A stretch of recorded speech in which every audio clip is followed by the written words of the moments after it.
que tenemos ahí, y recuerden ustedes que no hay una y dos células. En el caso del tejido óseo, tenemos un sinnúmero de células que van desde células netamente osteoprogenitoras hasta células que vienen del sistema hematofagocítico. Y para eso es un poco más amplio esa parte del tejido óseo. Creo que les comenté algunos grupos, les comento ahora a todos, y lo comenté creo que cuando estábamos en estrategias, nosotros los docentes no traemos todo el libro en las diapositivas, estamos trayendo lo esencial. Incluso van a darse cuenta que son puntos claves, los cuales ustedes tienen que ampliar con la literatura que les han mencionado en el sílabus, que no son ni dos ni tres, son como 5 o 6 libros que les han mencionado. Entonces, yo les voy a recomendar que luego de la clase teórica complementen la información con la parte práctica, que por eso son 3 días, y además complementen su información con la parte de la literatura, que va a ser la que les va a fundamentar todos los hallazgos histológicos que ustedes ven al momento de la práctica. Bien, entonces empezamos con tejido cartilaginoso. El tejido cartilaginoso, como lo mencionan ahí directamente, a diferencia de otros, es un tejido avascular. 90%, 95% de una matriz extracelular muy amplia, con bastante cantidad de agua y un gran porcentaje de colágeno. También tenemos en ellas un componente de matriz, la cual está formada por una parte por los glucosaminoglicanos, los cuales me van a permitir la difusión de solutos. Pero recuerden que la matriz extracelular del cartílago no solamente está formada por ellos. El cartílago hialino, por ejemplo, tiene una colágena particular que es el tipo 2, además de los glucosaminoglicanos, los proteoglucanos y las glucoproteínas multiadhesivas. Lo mismo contiene la parte del cartílago elástico, pero le podemos sumar lo que es las fibras elásticas.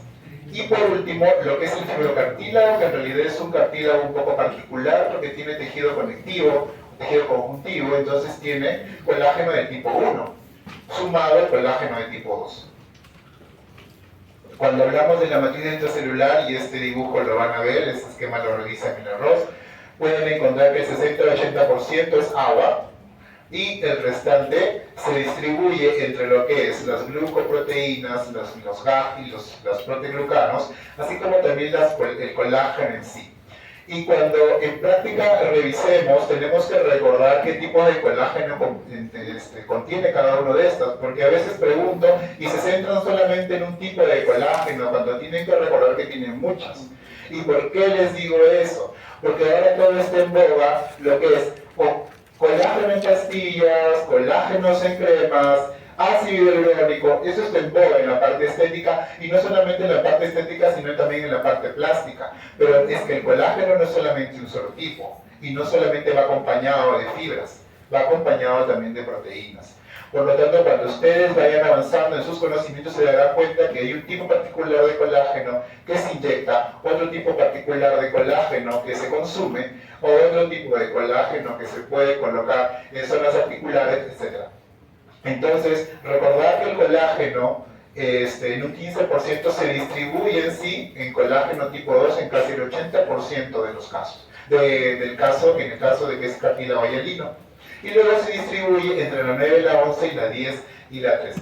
La 9, la 11 y la 10, según la literatura, menciona que está muy relacionado a lo que es el remodelamiento, a la estabilidad de la colágena, del cartílago, porque recuerden ustedes que el cartílago tiene la función de soporte también, tiene la función de articular, la función del movimiento, parte de la función del movimiento.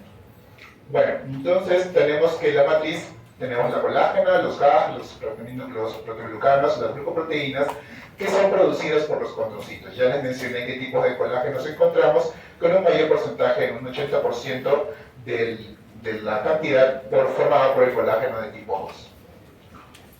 Si ustedes se dan cuenta, estos componentes de la matriz celular no están ahí sueltas, por eso existen glucoproteínas multiadhesivas, las cuales van a permitir la adhesión de estos componentes moleculares y que les van a permitir adherirse en conjunto con los condrocitos, como ustedes pueden ver en la imagen. No están sueltas. De ahí la importancia de la presencia de estas en la matriz celular, la cual, vuelvo a repetir, es sintetizada por el condrocito.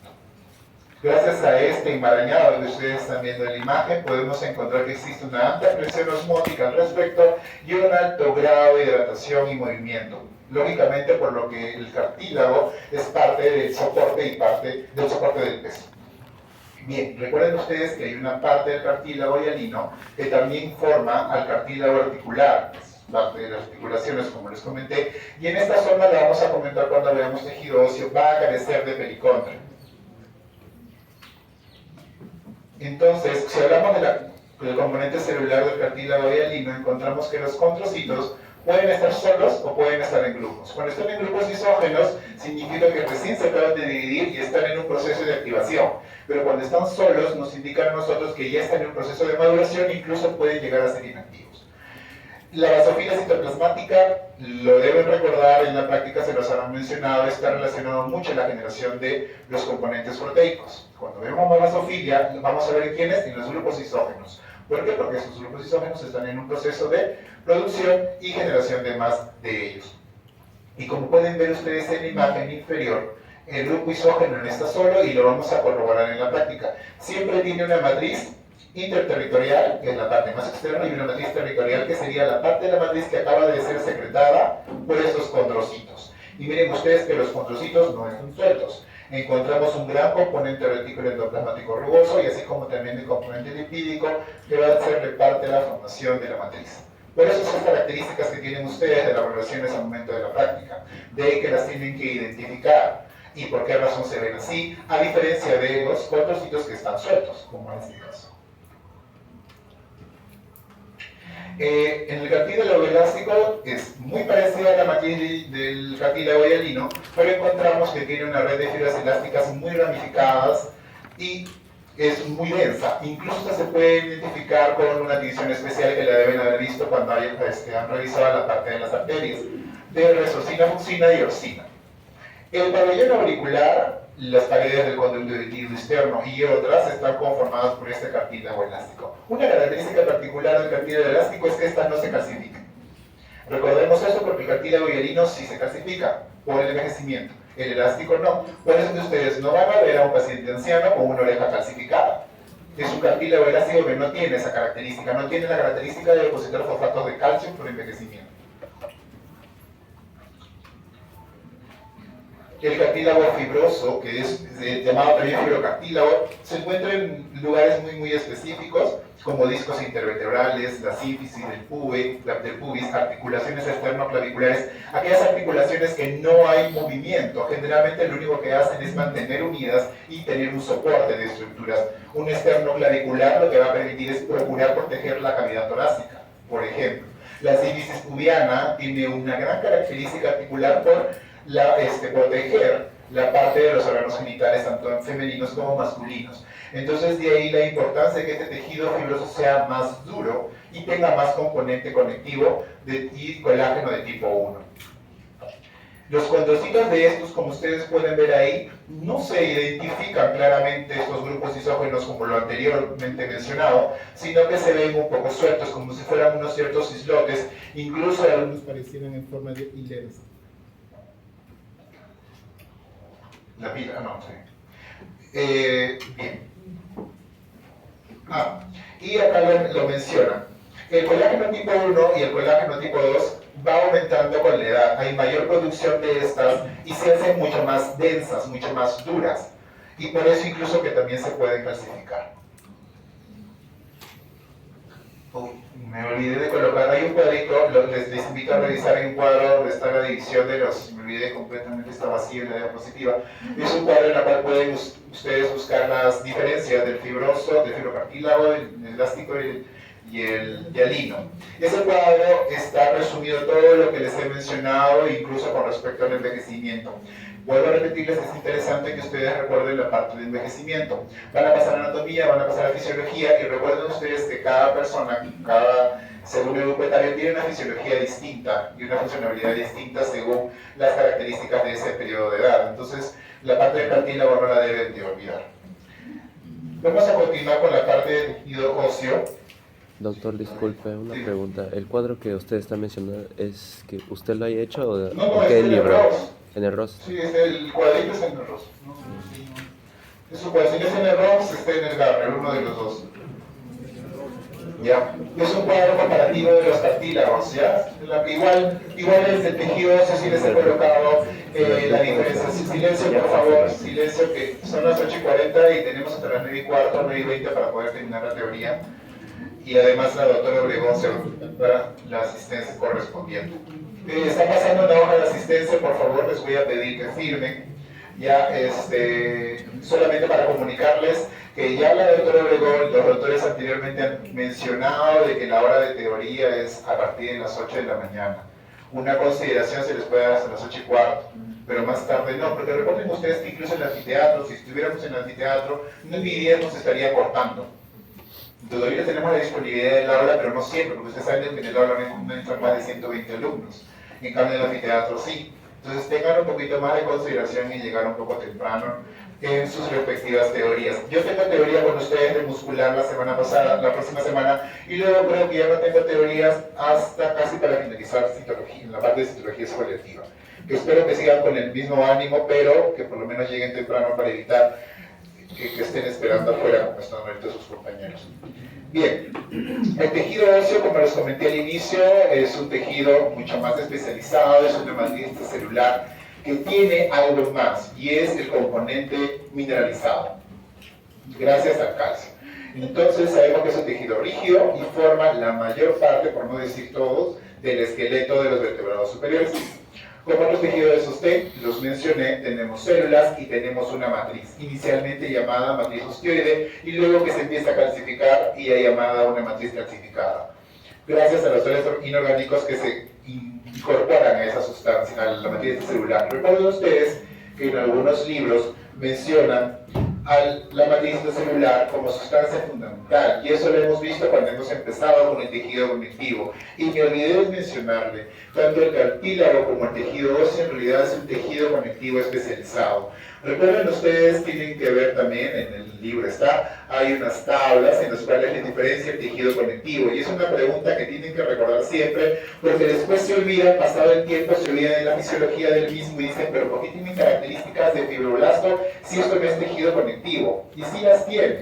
Recuerden ustedes que el tejido conectivo tiene una parte, un rubro de especializados. Y ahí está el tejido adiposo, el tejido cartilaginoso, el tejido óseo. Y esto, ¿por qué hago referencia? Porque en fisiología les va a ser importante. Tienen que recordar esas características, tanto celulares como de la matriz extracelular, para que puedan comprender posteriormente. Bien. Este es un hueso largo. Los huesos en realidad se dividen en 4 tipos, creo que tengo una diapositiva posterior al respecto, pero este es un hueso largo donde nos identifica muy bien las características de los tipos de hueso que se encuentran en el cuerpo. En realidad tenemos huesos maduros y huesos inmaduros, pero los inmaduros es en el estadio fetal. Si hablamos de huesos del adulto, estamos hablando de hueso maduro, y en este caso, como ustedes pueden observar ahí, tenemos un hueso largo, en la cual encontramos dos compartimentos, dos partes importantes del hueso largo. Una parte epifisiaria y una parte de diáfisis. En la parte de la diáfisis ustedes pueden ver que está rodeada, la diáfisis es como si fuera un hueco, pero está rodeada de hueso. Y este hueso que rodea está rodeado por 2 tipos de hueso. Hueso maduro, sí, compacto, y hueso maduro esponjoso. El que todo el mundo sabe y que probablemente nos han enseñado en biología o en ciencias humanas, no sé cómo se habrá llevado su curso en el colegio, nos enseñaron siempre las características del hueso maduro compacto. Y ustedes pueden ver ahí cómo han sido distribuidos según laminillas. Y esa es la característica del hueso maduro compacto. Aparte, su nombre lo indica, es compacto, pareciera que no tuviera espacios entre ellas, pero en realidad sí las tiene, incluso tiene comunicaciones, solamente que son unas comunicaciones de tan pequeñas micras que son aparentemente invisibles, pero como ustedes pueden ver, se distribuye el hueso compacto maduro en laminillas, estas laminillas concéntricas, generando que el sistema de Havers, como ustedes lo pueden ver ahí, también llamada osteola, y es la que se está evidenciando en esta imagen. Y ustedes se dan cuenta, el hueso maduro compacto, seguimos en ella, tiene más, está conformada por varias de ellas, y además tienes un componente de hueso esponjoso. Vamos a ver ahora, esto solamente de una parte introductoria, vamos a ver ahora las características de cada una de estas. Bien, entonces el tejido óseo es un tejido que tiene también células y matriz. que células osteoblastos, osteocitos, osteoprogenitoras, células de revestimiento óseo. Pero podemos sacar de este rubro a las células osteoclásticas, porque les mencioné al inicio que son células que derivan de otra estirpe celular. En cambio, las células osteoprogenitoras, que son las entre comillas madre, se diferencian en osteoblastos, osteocitos y células del revestimiento óseo. El tejido óseo tiene entonces una matriz celular mineralizada, la cual, vuelvo a repetirles, está gracias a la sal de calcio.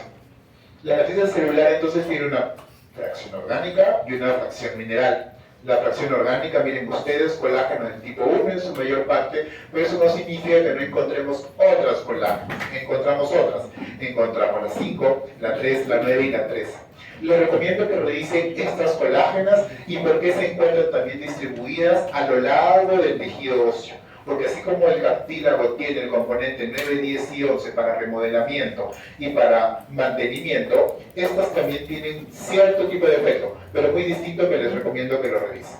Y el 90% de colágeno, entonces el 90% formado por el colágeno tipo 1 y el 10% por proteínas no colagénicas. ¿Cuáles? Si yo les pregunto cuáles, probablemente recordarán solamente a los glucosaminoglicanos, pero también recuerden a otros, como las glucoproteínas multiadhesivas que también encontramos acá, pero en otra forma. Y eso les invito a leer para que ustedes puedan revisar esa parte. Y la fracción mineral tenemos a los cristales de hidroxiapatito. Entonces, las funciones ya les mencioné: mecánica, protección, hematopoyética. No se olviden la última parte, ¿sí? En realidad, en muchas revisiones, incluso cuando preguntan en las prácticas, a veces se olvidan de decirnos que tiene una función hematopoyética, porque recuerden ustedes que dentro del mismo hueso, porque el hueso en sí es todo un conjunto de tejidos, tenemos la médula ósea, que es parte de la generación de hematíes y células blancas. Bien, entonces les mencionaba, esta es la característica de un hueso largo, y podemos encontrar dos partes, ¿no? La parte superior, que sería la epífisis, una parte más larga, la diáfisis, y continúa igual con la epífisis, que estamos frente a un hueso largo. Pero si ustedes se pueden dar cuenta, entre epífisis y diáfisis hay una metáfisis. Esa metáfisis es una especie de zona de crecimiento en pacientes hasta los 18 o 20 años, dependiendo de si es mujer, si es hombre, incluso de las características propiamente dichas de la edad de crecimiento. Bien, entonces ustedes pueden encontrar que en la parte de diáfisis se observa que encontramos una médula ósea central, pero tenemos también un hueso compacto. Pero vuelvo a repetirles, no solamente es un hueso compacto maduro, sino también tiene cierto porcentaje mínimo de hueso esponjoso. El hueso entonces compacto denso es sólido, y el hueso esponjoso, también llamado trabecular, tiene características de cordones. Creo que lo vamos a ver mejor si encontramos la imagen. Pero recuerden ustedes, todas las cavidades, ya sea grandes o pequeñas, contienen médula ósea. Es decir, si tenemos hueso compacto y tenemos hueso esponjoso, ¿quién tiene cavidades? El hueso esponjoso. Por lo tanto, también tiene una cierta cantidad de médula ósea. Pero ¿dónde encontramos más la médula ósea? Lógicamente, en la parte hueca del hueso, ¿no? Generalmente. Ya. Ahora bien, si hablamos de la organización, seguimos hablando de la organización, miren ustedes, hay dos tipos, y justo les coloco esto, es como si ustedes hubieran cortado la pared del hueso largo. Miren ustedes, tenemos un hueso compacto y tenemos un hueso esponjoso. Les comenté que el hueso compacto maduro está formado por ostionas, distintas ostionas, las cuales están formadas por laminillas concéntricas. Estas laminillas concéntricas tienen osteocitos y tienen matriz citocelular. Pero estas no están sueltas. ¿Ven cómo se unen? Es que al costado de ellas están las minillas intersticiales. Y estas laminillas intersticiales, que son, también es en realidad matriz extracelular de otras ostionas que ya han envejecido. Y finalmente tenemos, rodeando estas, tenemos las minillas concéntricas, tanto externas como internas. Y estas dos son las que están en las partes más opuestas a la parte del hueso, que podemos observarlas aquí, ¿no? Déjenme ver si hay otra imagen. En el interior creo que se ve mucho mejor, me estoy adelantando creo, pero para que me lleven, ya está. Si ustedes pueden ver aquí, encontramos las ostionas, una ostiona, dos ostionas, tres y cuatro ostionas. Tenemos entre ellas, están pegadas por estas laminillas intersticiales, pero en la parte externa y en la parte interna, que aquí no se ve muy bien, tenemos laminillas concéntricas tanto externas como internas. Y acá adentro las laminillas intersticiales. Creo que hay una imagen un poco más amplia, sino que quiero que no se olviden de esas características para que me sigan en la explicación. Bien, entonces, hablando ya de la clasificación de los huesos, porque les he presentado solamente el hueso largo, ahora les estoy presentando otros tipos de huesos en los cuales tiene una preponderancia de tipo de hueso maduro. El hueso largo, les comenté, tiene hueso maduro compacto y también tiene hueso esponjoso. De predominio en epífisis, en ambas epífisis encontramos más hueso esponjoso que en la diáfisis, que encontramos más hueso compacto maduro. Bien, entonces, pero existen otros tipos de huesos según el tamaño y la forma que tienen estas. Los cortos, por ejemplo, que son en realidad muy irregulares, son de 3 dimensiones, tienden a ser casi iguales, mencionan así, que tienen que ser largos, como los huesos del carpo y del tarso. ¿Qué son huesos del carpo y del tarso? Las de la mano y de los pies. Luego tenemos los huesos planos. Si ustedes se tocan el esternón van a darse cuenta que es un hueso plano. La calota craneana también es un hueso plano. Y el hueso plano, ¿qué tipo de tejido encontramos? Tejido compacto alrededor y por dentro tejido esponjoso maduro. Los huesos largos, ya les expliqué, tienen una generalmente forma cilíndrica. Y los huesos irregulares tienen una forma muy irregular, incluso algunos de ellos pueden tener un espacio aéreo, como las etmoides y las esfenoides. Las zonas malares de la cara tienen espacios huecos donde generalmente se acumula aire. Las vértebras, a través de las cuales también tienen una forma como una ala de murciélago. Pues esto se acuerda, creo. Ya, y esto es lo que les mencionaba, ¿sí? Vuelvo a recordarles. Epífisis y diáfisis. Miren ustedes, esto es un ejemplo en el hueso largo. En el hueso largo, epífisis, si ustedes se dan cuenta, hay muchos orificios. ¿Por qué? Porque este es un hueso esponjoso, pero igual tiene alrededor de él un hueso compacto maduro. Igual pasa en la parte de la diáfisis. No solamente es hueso compacto maduro, sino también tiene un componente esponjoso. Y únicamente en el centro de estas discurre la médula ósea, pero no sola, sino que tiene que circular a través con sus vasos sanguíneos correspondientes. Entonces, aquí es lo que quería explicarles nuevamente, y ya más al detalle, ¿sí? Aquí encontramos nuevamente las ostionas. Si ustedes se dan cuenta, ¿por qué le dicen laminillas concéntricas? Porque realmente son concéntricas. Es como si fuera una cebolla. ¿Ya? Si ustedes se dan cuenta, tienen láminas, y en el centro tienen una especie de conducto, que se llama el conducto de Havers. Y ustedes saben que en el conducto de Havers tenemos vasos sanguíneos, vasos que discurren. Y estos vasos no vienen solos, vienen también con los nervios. Entonces, estos de aquí se comunican con las otras ostionas, claro que se comunican a través de los llamados conductos perforantes o conductos de Boltzmann, los cuales también lo vamos a observar en la práctica y la tienen que identificar. Luego encontramos lo que les mencioné, las laminillas intersticiales, que no son más que ostionas antiguas. Recuerden ustedes que en el proceso de crecimiento el hueso también crece y el hueso también se remodela. Entonces las ostionas no se quedan estáticas a lo largo de toda la vida, sino que también se empiezan a proliferar, pero otras envejecen. Estas que envejecen dejan sus laminillas concéntricas y sirven como especies de puentes entre nuevas ostionas. Y luego tenemos laminillas concéntricas circunferenciales externas y laminillas circunferenciales internas. En el caso del hueso largo, como ustedes están apreciando aquí, esta es la pared del hueso largo, también le continúa un poco de hueso esponjoso. Vean ustedes, si retornamos a la parte de la externa del hueso compacto maduro, encontramos esto que se llama periósteo. El periósteo no es más que un tejido conectivo denso regular. Y ustedes pueden observar que circulan a través de ellas ciertos vasos sanguíneos. El periósteo tiene dos partes también. Tiene una parte netamente conjuntivo, o sea, netamente tejido conectivo, colágena, y una parte celular, en la cual es la parte interna, en la cual encontramos unas células que también forma parte de la generación de hueso, que son las células de periósteo. Bien, en esta imagen también les hacen hincapié a que cada laminilla concéntrica tiene los llamados osteocitos en laguna. Y ahora vamos a ver por qué le dicen laguna. Pero estos osteocitos en realidad, como ustedes se pueden dar cuenta, se comunican entre sí. No es que no estén comunicadas. Tienen cada una de estas prolongaciones, evaginaciones, las cuales a través de uniones de hendidura les permite comunicarse y decirse una entre ellas cómo están las características de la matriz en dicha zona. Si hablamos de la clasificación ya microscópica del tejido óseo, vamos a encontrar los que les mencioné, el que les hemos mencionado desde hace un momento, que es el compacto maduro y el esponjoso maduro.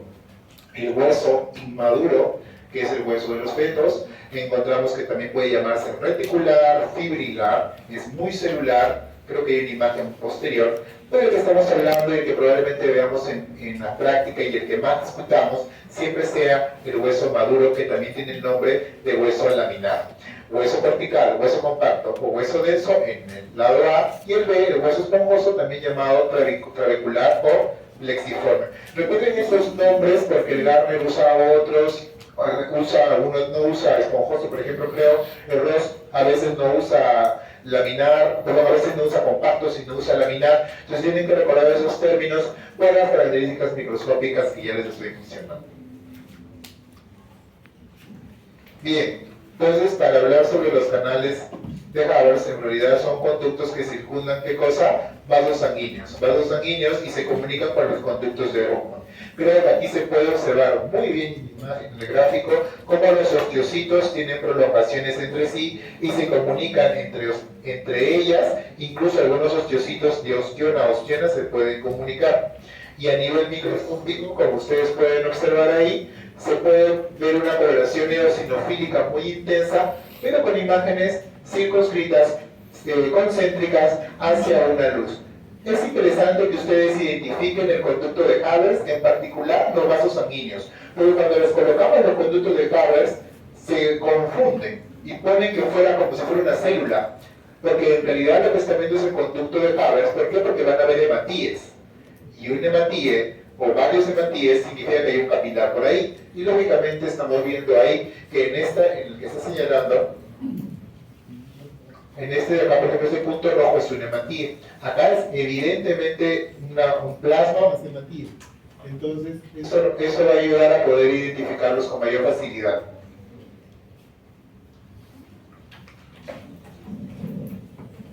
Laminillar le dicen por las laminillas, creo que eso ya queda claro. Les puse el nombre de los conductos, los perforantes, ya saben que es el Goldman. Existen otros tipos de conductos, existen epónimos, lastimosamente, bastantes epónimos en lo que es tejido óseo. Es necesario que recuerden a ustedes porque aún se siguen usando. Bien, cuando hablamos de tejido esponjoso, si ustedes, acá hacemos la comparación de los tres tipos de tejido. El tejido, el hueso inmaduro, que es el hueso que les mencioné, el hueso de los fetos, el hueso compacto maduro, ustedes están viendo ahí laminillas concéntricas, y el hueso esponjoso también maduro. Y ustedes dirán, ¿quién conforma el hueso esponjoso maduro? Y esponjoso maduro también lo conforma laminillas concéntricas, solamente que tiene una forma trabecular. Y es interesante eso porque a muchos se cierran en que en el hueso esponjoso no hay laminillas. Claro que hay laminillas también concéntricas, pero tienen otra distribución. Acá ustedes sí es más, aquí todas son paralelas, a diferencia de que aquí en el hueso esponjoso no. Y el hueso inmaduro, como ustedes pueden apreciar, tiene mucha célula, y son células mucho más grandes. Miren ustedes que pareciera que tuvieran un núcleo enorme, y poca matriz celular. Esa es una característica del hueso esponjoso inmaduro.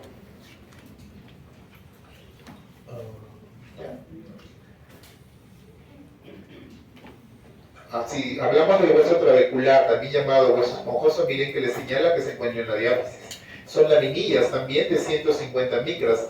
Tienen una red tridimensional y como ustedes pueden observar en la parte inferior, se mantiene la forma de ser laminillas, laminares. Solo que la diferencia es que estas no son concéntricas, estas no son perpendiculares como la que vimos en el hueso compacto maduro. Y hay unas células en su superficie que ahora lo vamos a discutir en qué zonas se encuentran cada una de las células ya mencionadas. Si hablamos ya del hueso inmaduro y el hueso primitivo, es el tejido óseo que se forma primero al momento del desarrollo fetal. Ese es, en realidad es un hueso entretejido, no tiene forma, tiene más células, son células generalmente derivadas del mesénquima y que están rodeadas no solamente por tejido de matriz extracelular, sino también por vasos sanguíneos. Miren ustedes la diferencia, y es interesante porque creo que hay una imagen de hueso inmaduro. Si ustedes se dan cuenta primero, en la imagen del lado derecho, todas son concéntricas, tienen sus canales, tenemos dos vasos sanguíneos evidenciados en cada uno de estos conductos de Havers, y además podemos identificar las laminillas intersticiales, que son estos de acá. ¿Ya? Miren ustedes conductos de Havers y laminillas intersticiales. Bien, pues en el lado izquierdo no es fácil la identificación, pero tienen más celularidad, la célula es mucho más grande, incluso si ven el fondo, esto es más eosinofílico por la matriz osteoide que este de acá que es menos eosinofílica y este tiene más coloración basofílica, porque en realidad la cantidad de proteína que tiene que generar aquí es distinta a la que tenemos acá, incluso este es mayor, porque este es un hueso inmaduro en desarrollo. Y miren la desorganización que tienen. No tiene forma ni de hueso esponjoso ni de hueso compacto. Es una forma desorganizada en proceso de desarrollo. Acá, por ejemplo, como quisiera generar una especie de osteona, va a depender mucho del hueso inmaduro a qué edad gestacional ustedes estén evaluando también el huesito del feto. Ya eso va a depender. Ahora sí, creo que ya podemos empezar la parte celular. Sí, vamos a ver. La parte celular. En cuanto a lo que es la parte de las células, ya les mencioné que existen desde las células osteoprogenitoras, progresan a células osteoblásticas, se mantienen, luego avanzan, se cubren por matriz y se convierten en osteocitos, y estos osteocitos se quedan ahí a lo largo del tiempo, tienen una vida media alta incluso. ¿Sí? Y además tenemos dos grupos interesantes, las células del periósteo y las células del revestimiento óseo, y también son partes de las primeras, que son, ¿cuáles? Las osteoprogenitoras. Las osteoprogenitoras en sí derivan mucho, ya sea de la parte mesenquimatosa o incluso de las células pluripotenciales de la médula ósea. Y de estas células osteoprogenitoras, cuando hay una activación, ya sea en remodelamiento o ya sea en reemplazo de tejido óseo, porque puede haber una especie de trauma o fractura, se transforman en osteoblastos. Los osteoblastos en sí son células que se encargan de la generación de la matriz. Son las que se rodean de matriz para generar todo lo que es el hueso. Generalmente se localizan ¿dónde? Se localizan en la superficie, tanto externa como interna. Tienen receptores de señales endocrinas y tienen organelas muy desarrolladas por el componente secretor que mantienen estas. Estas no son planas, estas son cuboides, porque en sí lo que tienen que hacer es generar componentes organelos y generar proteínas para matriz. Así de simple. Por eso ustedes van a ver las diferencias cuando estén en la práctica. Unas son planas, otras son como estrellas, otras son como cuboides y otras son multinucleadas. Cada una de estas tiene una característica. Las osteoprogenitoras generalmente son un poco más grandes, sí, y ligeramente rechonchas, pero estas, las osteoblastos, son generalmente cuboides, como ustedes pueden apreciar en esta imagen. Son cuboides. Hay una imagen posterior que les habla muy bien la diferencia entre cada una de ellas. Seguimos con los osteoblastos, generalmente tienen el origen mesenquimal, ya les mostré por qué, porque derivan de las osteoprogenitoras. Se disponen en fila única. Sí, es cierto, se puede observar que como cubren ciertas zonas, la zona de remodelamiento o la zona de la fractura, estas forman una sola fila y son cuboides generalmente. Núcleo a veces excéntrico. Citobasófilo, ya por lo mencionado. Estas, las células osteoblásticas, las cuboides, en realidad siguen secretando matriz, siguen secretando hasta cierto punto. Esa matriz también les da una especie de retroalimentación negativa al mismo osteoblasto, haciendo que el osteoblasto deje de secretar y se incorpore al hueso ya desarrollado. transformándose en un osteocito. El osteocito, como ustedes pueden observar ahí, ya tiene otra forma, se empieza a aplanar y no está no está rodeada netamente, o sea, está rodeada por la matriz secretada por el osteoblasto, pero tiene una especie de vacío entre la matriz y esa célula. Y ese vacío se le llama una laguna. Por eso es que van a leer, incluso van a revisar en la práctica, que este osteocito tiene un halo especial, es un halo blanquecino, como pueden observar aquí, ¿no? Y un halo blanquecino, igual creo que lo vieron acá, un halo blanquecino. Tamaño también variable, generalmente son células que tienden a ser medias planas y tienen numerosas prolongaciones citoplasmáticas. Ya les dije por qué. Porque estas se comunican con otros osteocitos. No se olviden que los osteocitos no son células inertes. Ya está estudiado, ya está evidenciado que los osteocitos se encargan de recibir señales haciendo la mecanotraducción. Por eso es importante, y lo dice la literatura, un poco de correlación, las mujeres y los varones pasados los 50 años tienen que hacer ejercicio, porque si no el hueso se empieza a descalcificar, porque si el osteocito no reconoce esa mecanotraducción de movimiento, entonces el osteocito, el que empieza a funcionar más es el osteoclasto, generando salida de calcio, generando la osteoporosis, que en el caso de las mujeres es más frecuente, y en los varones se empiezan a descalcificar, generando osteopenia. Entonces, tengan bastante cuidado al momento de leer la parte de osteocitos, porque los osteocitos no son células inertes, no son células que se quedan ahí estables por toda la vida y no hacen nada. No, sí reciben esas señales de mecanotraducción. Ahí podemos observar, miren ustedes, incluso el dibujo hace hincapié que son células vivas. ¿Ya? Y le digo porque creo que en el colegio algunas veces nos enseñaban que son células que se quedan estáticas porque tienen un tiempo de vida largo. En realidad no son de 2 o 3 días, es más días, meses incluso, años. Ustedes pueden observar ahí cómo estas se distribuyen también en laminillas. Bien, los osteoclastos. Los osteoclastos van a derivar, les mencioné, de las células progenitoras hematopoyéticas. De que estas de acá pertenecen al estirpe macrofagocitaria.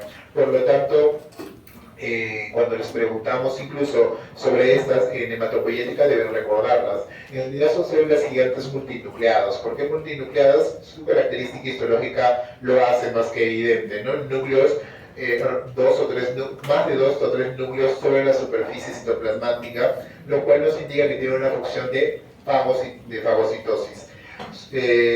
Generalmente sobre la zona de resorción, porque ustedes saben muy bien que si tiene una función de resorción ósea, o sea, de calcificación, por debajo de ella, como ustedes pueden apreciar acá, hay como una especie de hueco, y también tiene una especie de nombre, ¿no? Hoshi. Esa es la laguna de Hoshi. La laguna de Hoshi no es más que un espacio netamente vacío, en la cual hay una especie de intercambio molecular entre el componente óseo y el osteoclasto. Lo que hace es un intercambio de componentes a través de receptores como la bomba de protones de ATP, lo que permite la función de la descalcificación. Bien. Y gracias a quién? A la anidasa carbónica y a los rizomas que tienen estas. Por eso en algunos preparados histológicos vamos a encontrar que el citoplasma es un poco más oscuro que incluso que otras células, o sea, es un poco más basofílico, porque tiene el componente lisosómico y además la anidasa carbónica. La función de los osteoclastos, interesante recordar esto, está regulada por la paratormona. La paratormona es una hormona de la paratiroides, ya lo van a estudiar en la parte de fisiología. Y esta hormona activa a esos osteoclastos para que descalcifiquen, siempre y cuando la paratormona aumente en sangre. La paratormona lo que hace es generar liberación de calcio de zonas donde hay, o sea, en los huesos, para permitir que los niveles de calcio en sangre se mantengan. ¿Por qué? Porque ya lo vamos a revisar en tejido muscular. El calcio es importante para la contracción muscular. Sin calcio no hay contracción muscular, en particular a nivel del corazón. Entonces, los niveles de calcio se tienen que mantener estables en los torrentes sanguíneos y para eso existe la paratormona en la paratiroides, que casi nadie le da importancia en la paratiroides porque son glándulas muy pequeñas que están detrás de la tiroides. Bien, a nivel microscópico ustedes pueden observar estas características, ¿no? Miren, así vamos a ver en la práctica de la próxima semana, muchos núcleos a nivel citoplasmático y un citoplasma no es netamente eosinofílico, sino con una carga mayor en citoplasmática en algunas áreas. Vuelvo a repetirle, también tiene receptores de calcitonina, también es otra hormona. Y está localizado en una depresión del hueso llamada laguna de Hopschi, que como les mencioné, ese espacio es para permitirle la resorción ósea. Aquí podemos encontrar un esquema bonito porque en ese esquema nos ayuda a diferenciar las características citológicas de cada una de las células ya mencionadas. Empezamos por los osteoblastos, que podemos encontrar, ya les mencioné, en las dos superficies, tanto interna como externa del hueso. Porque recuerden ustedes que puede haber un daño externo, también puede haber un interno, y el osteoblasto en sí tienen que nacen de una osteoprogenitora, que estas se vuelven cuboides. Luego, si empiezan a secretar matriz, hay momentos que el osteoblasto no está activo, sino que está en una especie de hibernación hasta el momento que haya una indicación de remodelamiento óseo. Una vez que se active, se vuelven a osteocitos. ¿Por qué? Porque empiezan a secretar matriz, se rodea de estas, se aplanan y se mantienen en esa estructura con este espacio blanquecino que no son más que la laguna mencionada. Y además tenemos a las células osteoclásticas. Nos estábamos olvidando de unas células aplanadas, por eso les comenté que tienen unas células aplanadas que no son más que las células osteoprogenitoras. Y este es un esquema de la diferenciación de cada una de ellas. No están las osteoprogenitoras, creo que en el libro tiene otro cuadro, no recuerdo bien, pero es para diferenciar cada una de estas. No se olviden que los osteocitos tienen anquinosiones, lo cual es un poco difícil verlas al HE, lo pueden ver con coloraciones especiales, creo que en la práctica en algunos casos se puede ver, ¿ya? Pero recuerden ustedes la característica que se encuentra ubicado entre la menilla y la menilla, formando parte de estas. Esta es la ubicación, si quieren hacerlo más esquemático como les dije, según la ubicación y según las características del mismo. Miren ustedes que encontramos células del endostio y células del periostio. Las células del endostio también se le llaman células del revestimiento óseo. Las células igual arriba, ¿no? Las células del periostio. Pero recuerden que las células del periostio forman parte del periostio en sí. El periostio es tejido conectivo denso, se lo comenté, pero tiene una parte inferior, una superficie que rodea inmediatamente el hueso propiamente dicho, que está formado por las células del periostio. Luego, estas células del periostio en algún momento se pueden diferenciar a osteoblastos. Y estos osteoblastos se diferencian internamente cuando se llenan de matriz a osteocitos. Y vuelvo a repetirles, se queda en un estado de hibernación también para mantener y recibir la mecanotraducción posterior. Y los osteoclastos, como ustedes pueden observar ahí, generalmente se encuentran en las partes que están cercanas a la médula ósea. Y estas son multinucleadas. Pero estas, vuelvo a repetir, si ustedes saben muy bien que la médula ósea tenemos componentes hematopoyéticos inmaduros, ahí están estas células madre progenitoras de estos osteoclastos. Por eso que los osteoclastos lo vamos a encontrar inicialmente en la parte más cercana a la médula ósea.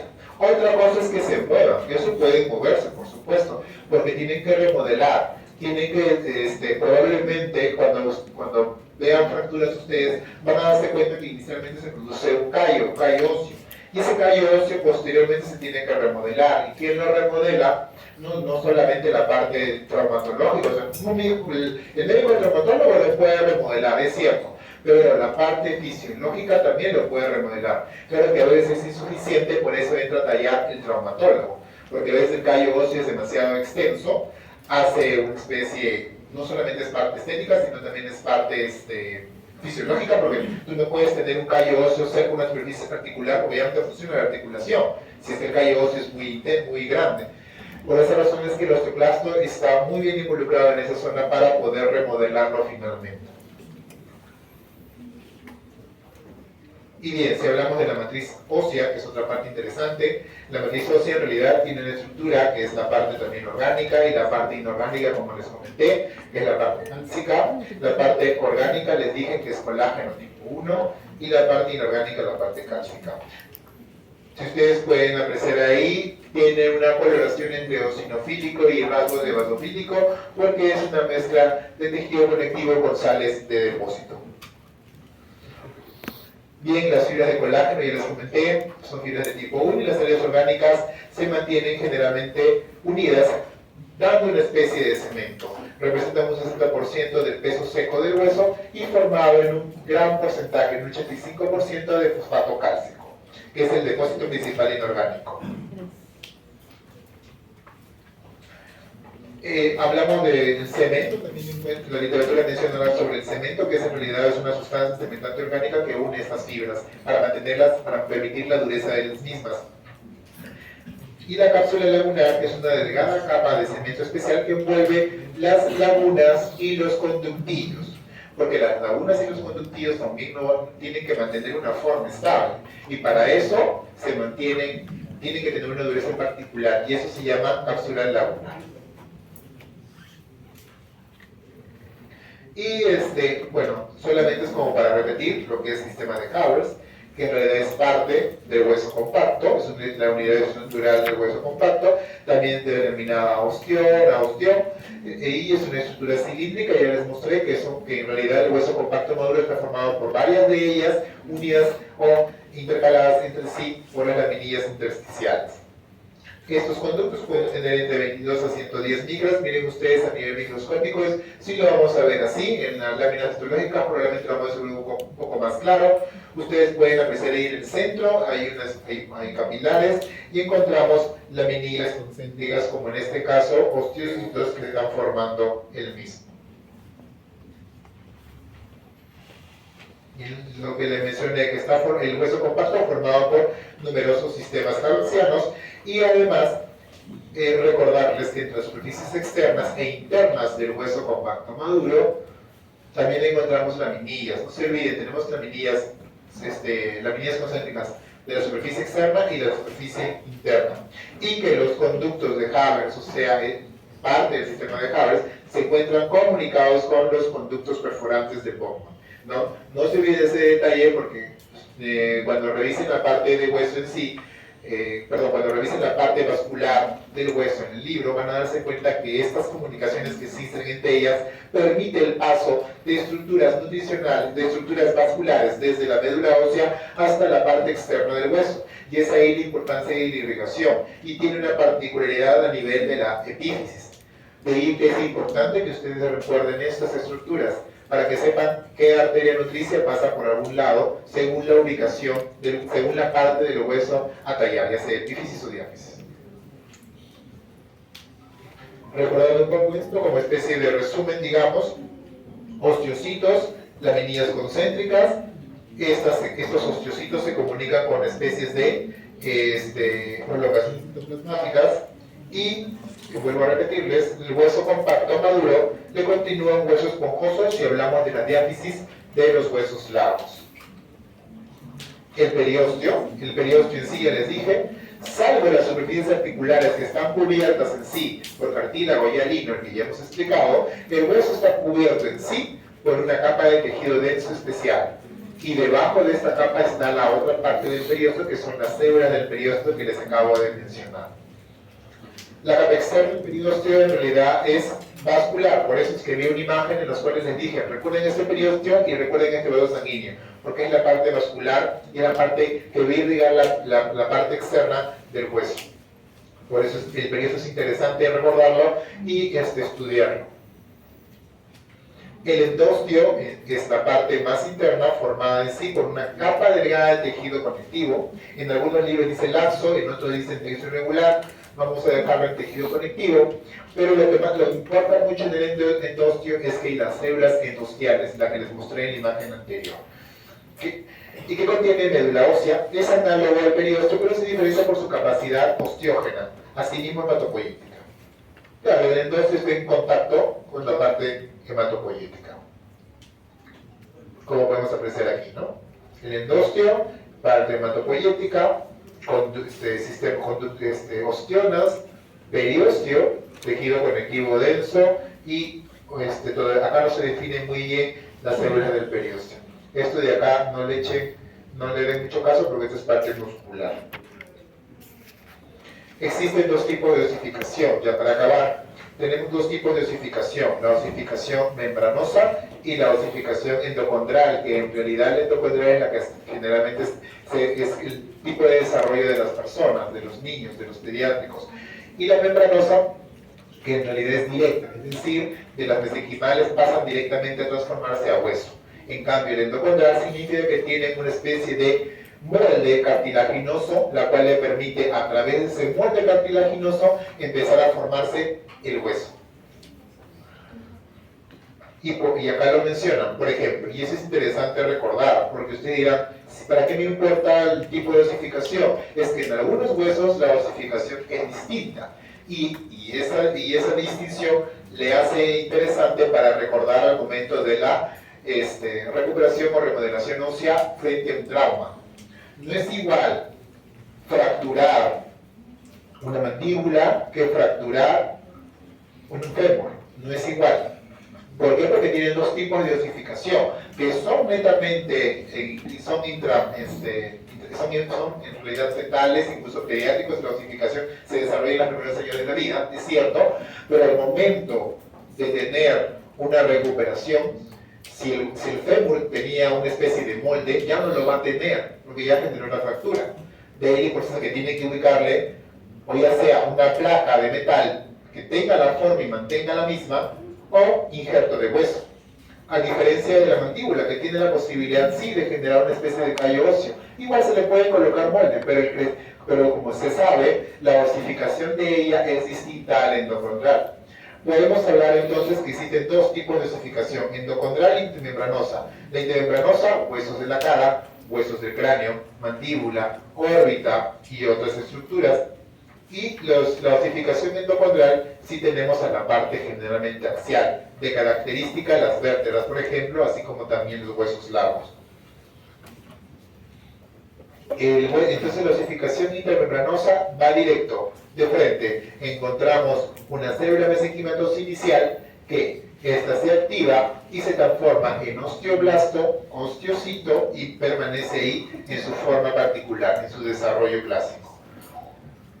Y ustedes pueden ver ahí como a través de los vasos sanguíneos, esto es a nivel fetal, los vasos sanguíneos proliferan y alrededor de ellas hay unas células inicialmente. A nivel de la octava semana se inicia un punto, un centro de osificación.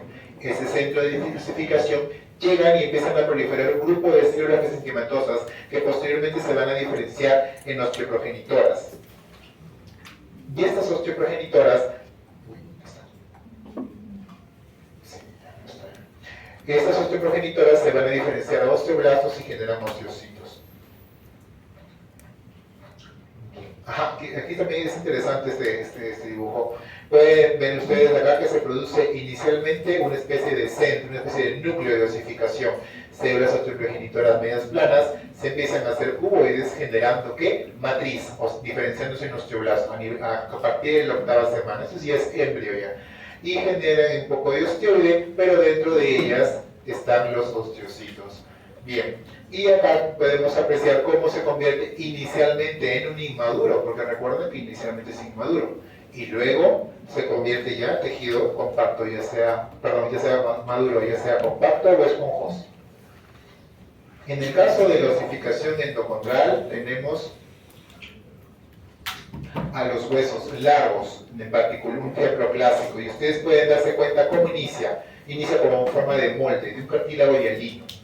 Una vez que y de tipo de colágeno 2, ¿no? Porque ustedes saben que es de colágeno 2. ¿Y qué pasa? Que en la parte de la diáfisis de dicho cartílago, vamos a decirlo así entre comillas diáfisis, porque no es una verdadera diáfisis, se da una especie de reborde de callo óseo, como ustedes pueden apreciar aquí. Un collar óseo. Este collar óseo es donde llega inicialmente las osteoprogenitoras y de ahí usa el molde del cartílago para empezar a hacer reemplazar esos condrocitos por osteocitos. Creo que el gráfico siguiente les va a hacer recordar, y si lo han visto. Miren ustedes, tenemos en realidad un cartílago hialino, seguimos igual en la octava semana, solamente que en este caso sí tenemos un molde de hueso formado por cartílago hialino. Inicialmente tenemos estas estructuras, ya la forma aparenta ser un fémur, ¿sí? Pero llega en el centro de este molde empieza a formarse un collar óseo. Pero ese collar óseo no está solo, tiene que estar con un vaso sanguíneo, porque ya saben que el cartílago es avascular. Entonces, aquí está la imagen. Llegaron los vasos sanguíneos. Al llegar a estos vasos sanguíneos en la parte embrionaria, estos no llegan solos, llegan con células mesenquimatosas, las cuales, una vez que llegan al cartílago, se transforman, porque son células mesenquimatosas, en células osteoprogenitoras. Y de ahí parte todo el desarrollo. ¿Ya? Eso es repetir la embriología, no quiero repetir nuevamente embriología, eso ya lo llevaron con los doctores, yo solamente quiero aclararles que existe este desarrollo, este tipo de osificación, dos tipos. Y de repente, como para hacer más, para detallar más la parte del lado izquierdo, en la cual entran células del mesénquima a través de vasos sanguíneos, las perforan, estos vasos sanguíneos, recuerden ustedes que también llevan células mesenquimatosas, se quedan estables en la parte de la médula ósea, pero a través de los vasos sanguíneos, a través de las paredes, el mesénquima que se ha distribuido a lo largo de todo ese collarete óseo empieza a diferenciarse en osteoprogenitoras y luego en osteoblastos, y generando así el hueso. Por eso que ustedes ven acá que ya no hay condrocitos. Si ustedes han seguido la imagen, se darán cuenta que estos puntos de acá son condrocitos, acá también hay condrocitos, y acá desapareció. ¿Por qué? Porque han dado pase a la llegada de los vasos sanguíneos, pero ya los vasos sanguíneos en su traspaso han dejado osteoprogenitoras. Otra imagen, esta sí es una imagen del Ross, para los que de repente se les hace más fácil comprender. Tienen un collar óseo igual, el desarrollo del mismo, el collar óseo, y el ingreso de los vasos sanguíneos a través del collar óseo, llevando de por sí componente osteoprogenitor.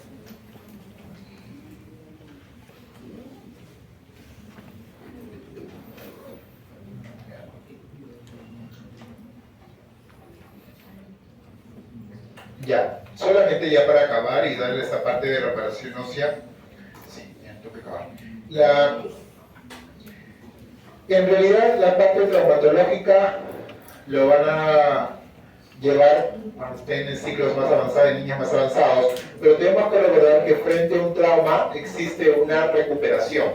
Y eso lo hemos visto, lo van a ver en patología, cuando lleguen patología les van a empezar a hablar de inflamación, regeneración, cicatrización, etc. Pero si hablamos en sí ahorita del hueso, también tiene esas partes, inicialmente inflamación y todo lo demás. Pero para poder curar, en realidad la recuperación del hueso, puede ser de manera directa o indirecta. Directa por el uso de placas, o indirecta cuando en realidad no se induce a nada y se espera la parte fisiológica, que en sí generaría más respuesta tanto del periósteo como del endostio dañado y el tejido circundante blando, la cual va a responder con crecimiento. Les mencioné que frente a un trauma existen las células del periósteo y las células del endostio, las cuales se activan y se convierten nuevamente en osteoblastos. Entonces, estas dos células son de importancia cuando encontremos la parte de reparación. Y miren lo que dice acá. Habla de la respuesta inflamatoria. Por eso es que no quiero detallar esta parte de reparación ósea, porque habla más de patología. Pero es interesante que recuerden que luego de la inflamación llega sangre. Y esa sangre no llega sola, llega con vasos sanguíneos. Al llegar con vasos nutricios, lógicamente haces un microambiente para que estas células del periósteo y del endostio no estén solamente con 2 o 3 vasitos. Van a llegar muchos más vasos y lógicamente las va a nutrir mejor. Un momento.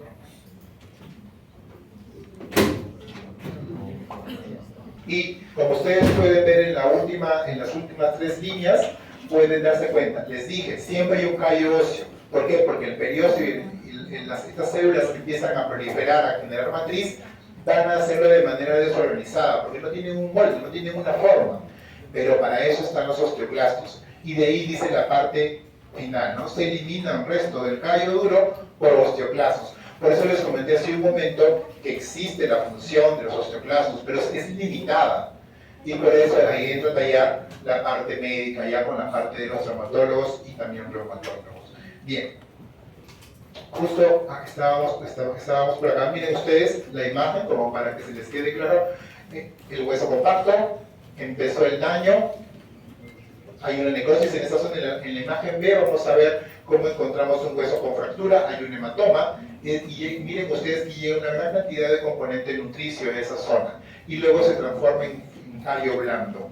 Este callo blando, que en realidad tiene que osificarse posteriormente, queda así, pero esto no se va a quedar así, no se queda como si fuera algo engrosado a nivel de ese hueso largo, sino este se va a remodelar y en algún momento puede llegar a ser un hueso casi normal. Y eso va a pasar mucho cuando son huesos largos, en pacientes pediátricos, por ejemplo, el callo tiene una resorción más amplia, porque recuerden ustedes que ellos están en crecimiento en adolescentes pediátricos. Bien, creo que esto es todo por el día de hoy. Creo que estamos sobre la hora, no sé, doctora, si quiere decirles algo. Ya. Entonces, esto sería todo, chicos. Espero la próxima semana.